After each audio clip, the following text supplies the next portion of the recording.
வணக்கம் நண்பர்களே, வாழ்க வளமுடன்.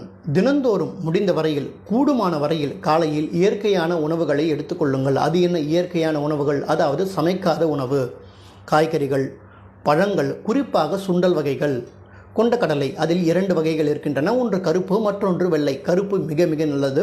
ஒரு நாள் கருப்பு கொண்டக்கடலை, மற்றொரு நாள் வேர்க்கடலை, அதற்கு மறுநாள் பச்சை பயிறு, பிறகு மொச்சை என்று இப்படி ஒவ்வொரு நாளும் ஒவ்வொரு வகையான சுண்டல்களை நீங்கள் சாப்பிட்டு வரும்போது உங்களுடைய உடல் ஆரோக்கியமாக இருப்பதை உங்களால் உணர முடியும். காலையில் இயற்கையான உணவுகள், மதியம் சமைத்த உணவு. உங்களுக்கு என்ன பிடிக்குமோ தாராளமாக சாப்பிடலாம். காரணம், வெயில் இருக்கும் காரணத்தால் எளிதாக செரிமானம் அடைந்துவிடும்.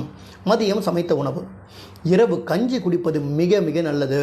நமக்கு காய்ச்சல் ஏற்படும் போது நாம் என்ன செய்கிறோம்? கஞ்சி எடுத்துக்கொள்கிறோம். காரணம் என்ன? எளிதில் செரிமானம் அடைந்துவிடும்.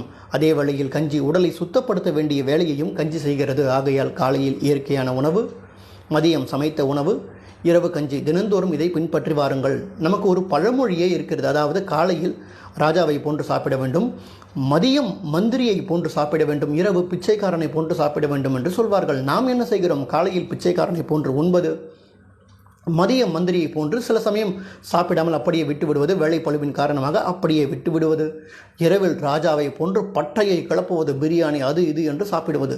அதாவது நாம் எப்படி ஓய்வெடுத்துக் கொள்கிறோமோ அதே போன்று நம்முடைய உடல் உறுப்புகளும் ஓய்வெடுத்துக் கொள்ளக்கூடிய நேரம்தான் இரவு நேரம். ஆகையால் இரவு நேரத்தில் ஓய்வெடுப்பதற்கு நம்முடைய உடல் உறுப்புகளுக்கு நாம் வாய்ப்பு கொடுக்க வேண்டும். ஆகையால் அந்த நேரத்தில் கடினமான உணவுகளை தவிர்ப்பது மிக மிக நல்லது.